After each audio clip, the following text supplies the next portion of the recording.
当前，全球面临多重危机，不安全和不稳定性突出。作为多边主义支持者，他在博鳌亚洲论坛强调团结合作。担任联合国秘书长的10年间，他为世界和平与可持续发展作出努力。博鳌亚洲论坛理事长、联合国第8任秘书长潘基文接受高端访谈独家专访，敬请收看。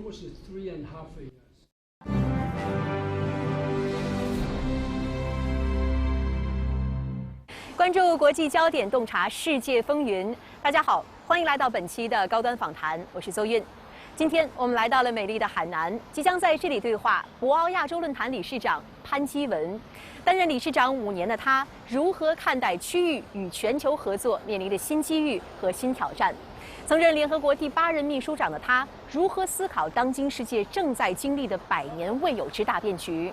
国际风云变幻之下，各国如何面对守望相助、迎难而上的共同课题呢？今天我们一起在对话中寻找答案。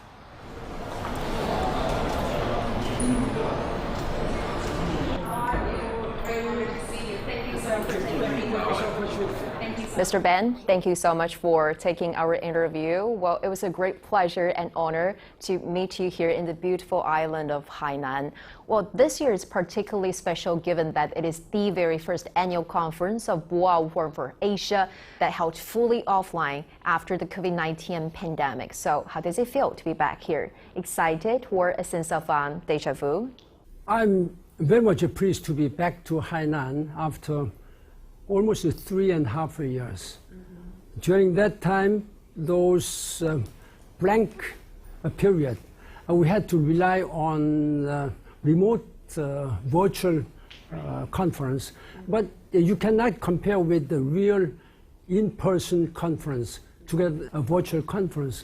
In that regard, it's very timely that we are having in-person conference for Forum for Asia when whole world is now suffering from divisions and conflicts and climate actions and also still.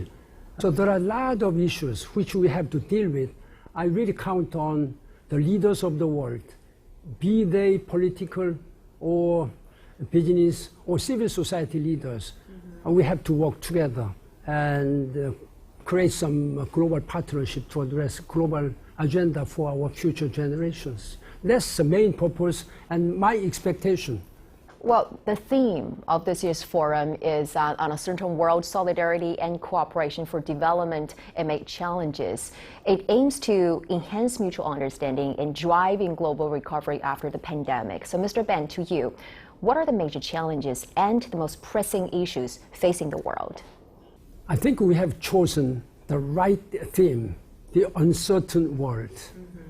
Unfortunately, we are really living in an uncertain world, completely divided, fragmented, ideological lines or political lines or whatever the differences.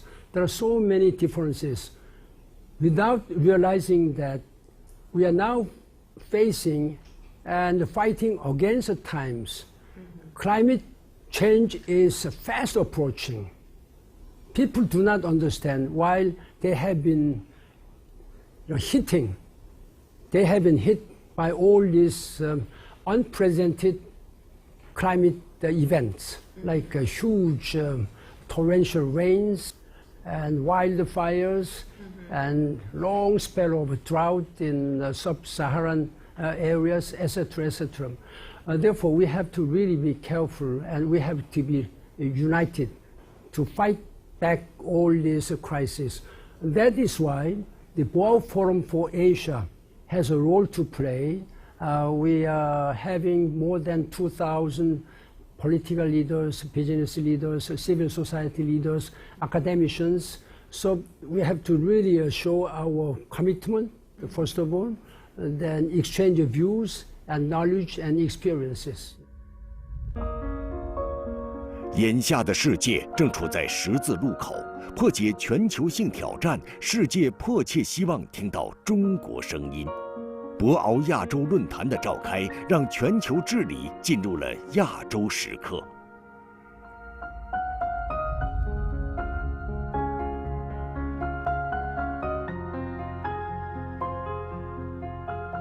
博鳌亚洲论坛的诞生就源于时代之变。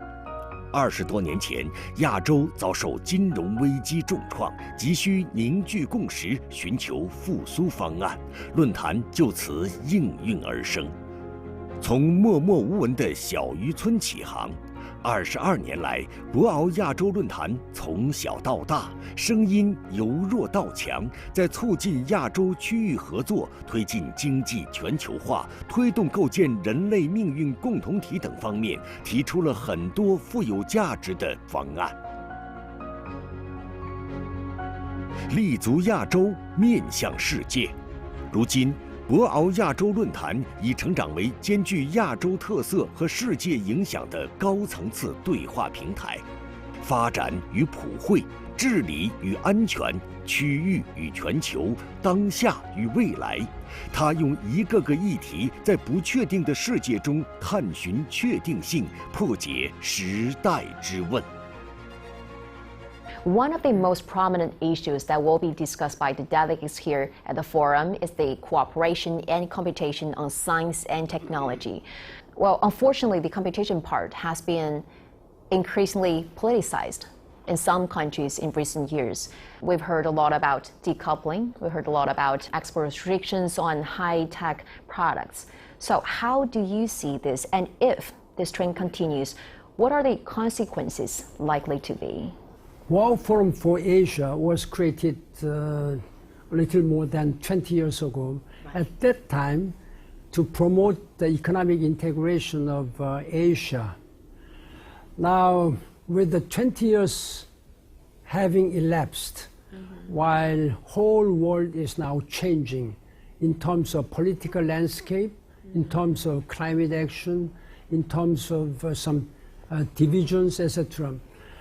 I think that the World Forum should do much more beyond Asia. Of course, we have to do much more for Asian economic integration, right, and cooperation each other, and also address climate change. But Asia is just one part of the whole world. And therefore, we have to see a longer vision. So, as the chairman of the World Forum, I used to argue that World Forum for Asia should change its even title. Change to what? Change like this World Forum for Asia and beyond, so that we can really deal with the global agenda. Now, as I said at the beginning, we are living in an uncertain world, divided and fragmented by political ideology or some real ideological issues, or religious sometimes, or some political lines. And therefore, we really need to have some global vision for global prosperity and global peace and global security. We may be living in Asia, but 8 billion people living on this planet. I think when some people in some other areas are living in a very poor conditions or difficult conditions, that we cannot claim that we are living in a sustainable world. Sustainable world means that, first of all, there should be no person, nobody who should suffer from abject poverty. There should be nobody who should die from preventable diseases. So we have to fully cooperate and provide necessary support. In that regard, China has been promoting some global support through Belt and Road Initiative. Right, Recently, President Xi Jinping has announced very important 3 global initiatives, like a global security initiative, global development initiative, and global civilization initiative. How do you see the significance of these 3 initiatives that you just mentioned, which were proposed by China?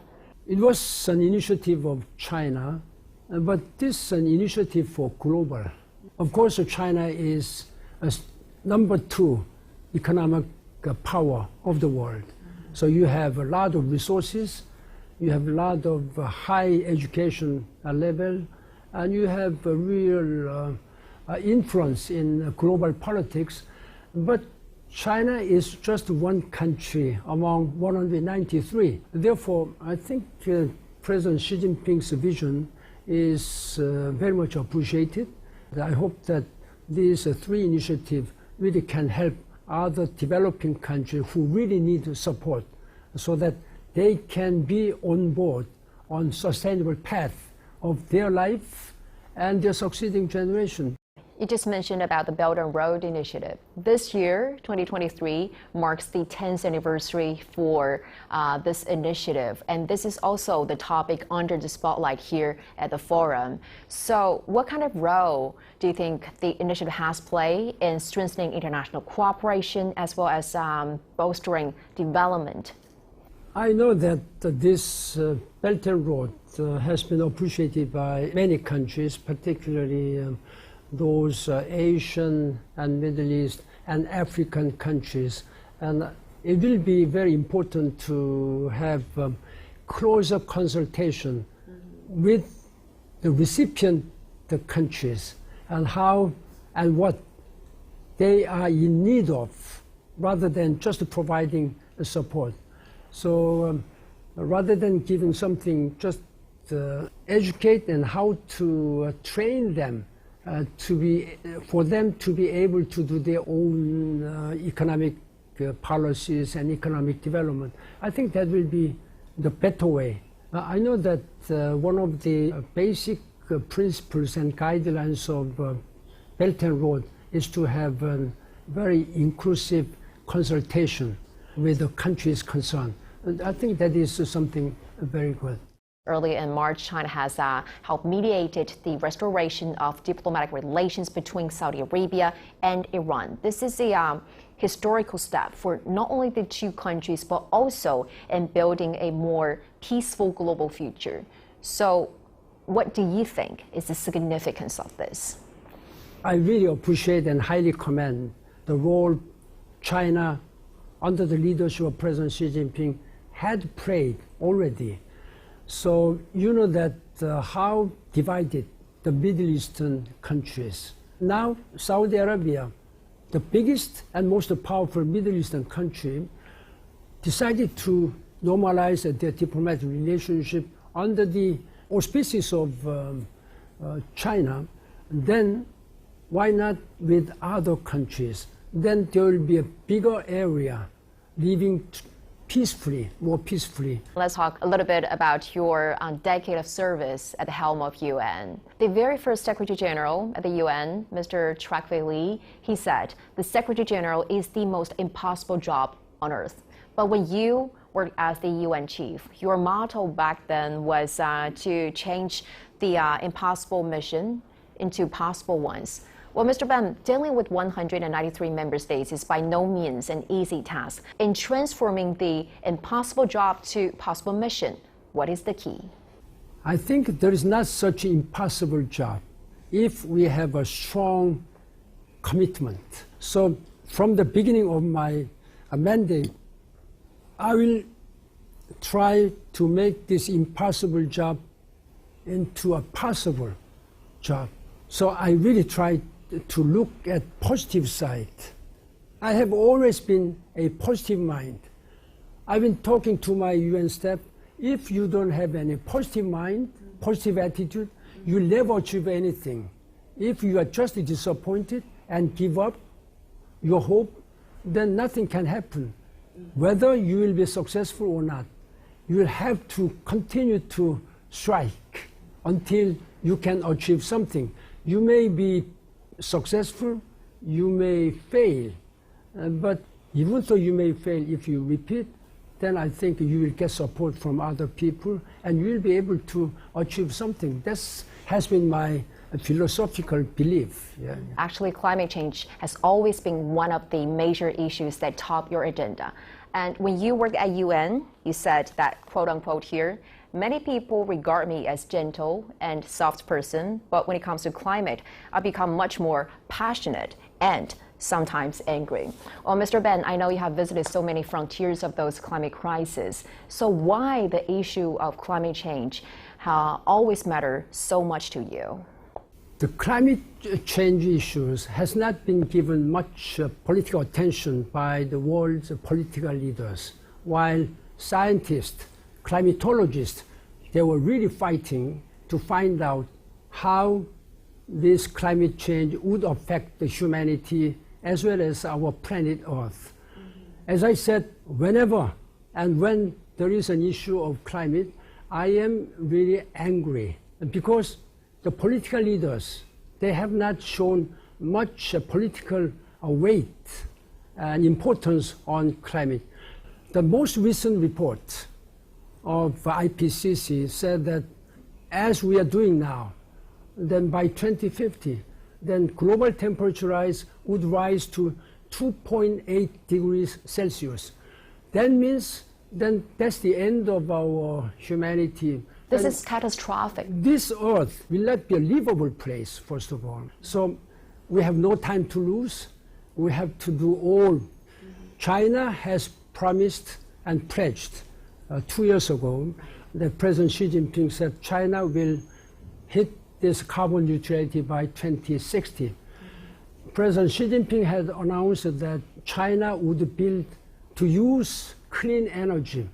I think this is the most ambitious target, and which I applaud and I commend.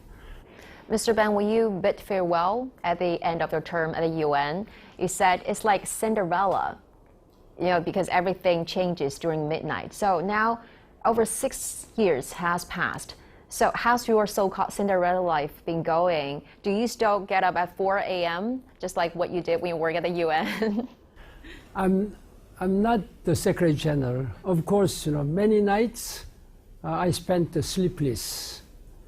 And I had to rush to things had happened.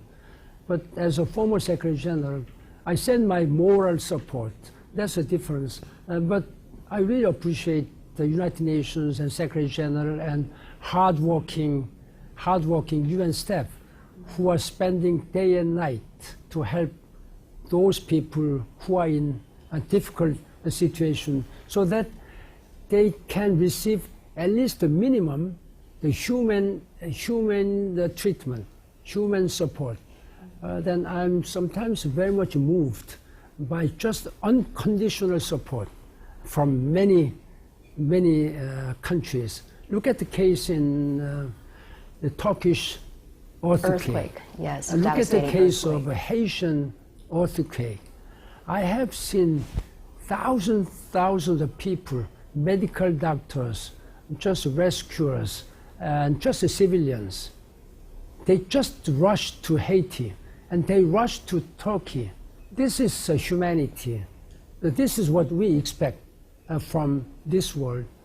Well, globalization and also multilateralism are now facing strong headwinds. And Mr. Ben, you've always been a very strong and firm supporter and believer of multilateral cooperation. So how do you think these can be revitalized in the 21st century? Many people are concerned, including myself, when multilateralism is much more needed at this time. Unfortunately, multilateralism is paralyzed. It's not working. While the number of crises are increasing, including climate change, poverty, and public health issues, who knows what will happen next day? Therefore, I have been really urging the Security Council members and whole United Nations member states should be united and should have a global vision. All global crises, global challenges can only be handled and resolved by global partnership and global vision. In that, China can play a very important role. So I really count on China to do much more to promote multilateralism better and strengthened more. China has been a very strong believer and supporter of globalization and opening up as well. So, and it has this commitment that the door of China will only get wider and wider. So what's your take on that? Role of China is very important. Therefore, I sincerely hope that all these rich and powerful and resourceful countries should really collaborate more and even deeply. I am really very much concerned about U.S. and the China conflict. Mm-hmm. How do you see that? This is not the time to engage in conflict, whatever differences there may be. This is a time for harmonizing their differences. I know that China has a different system, United States has a different system. Mm-hmm. Everybody, every country, you cannot expect that same system, same ideology. There are always differences. I'd like to quote a very important Chinese word, Hui Tong Chun Yi. Yes. I have written like this. Yes. Is to pursue. Hui Tong Chun Yi. Yes, this is pursue commonality, but at the same time acknowledge a difference. When you acknowledge a difference among and between the countries, while you pursue the commonality, then I think we'll be easily able to solve all the problems. Mr. Ben, there are also some concerns and debates about UN with the international body turning 80 in about 2 years. The debate about how to reform this organization into a more efficient, effective, and more inclusive one is relevant than ever before. What's your take on that? There are still many areas for reform. UN is not a perfect organization, just like many other international organizations. Just as individual, you cannot find any perfect individual. But when it comes to international organization, where 193 member states are working together, they bring in all different ideas, different practices, different systems, different customs. Therefore, it's very difficult to harmonize all these differences. My mandate as a Secretary General, I really did, while engaging in political conflict resolution and development issues, I really did my best to change the United Nations as the organization can be respected and also deal with many challenging issues effectively to the expectation of member states. Well, Mr. Ben, I know you love Chinese culture, especially the Chinese calligraphy, and you've written many traditional Chinese expressions. For instance, 上善若水, the highest good is like water, or 家和万事兴, harmonious and peaceful family brings prosperity. What is your favorite Chinese character in calligraphy? And if you're asked to present a calligraphy to describe the complex world we live now, what would it be? As a young boy, I learned a lot of Chinese wisdom and Chinese characters too. Even though I'm not able to speak, but I can write and read Chinese characters. I've been speaking about Sangshen Roushui as one of my principles or motto. Mr. Ben, these are the questions. Do you mind signing our book? You can write it in Chinese or in English. Wow. Thank you so much. Thank you. 谢谢。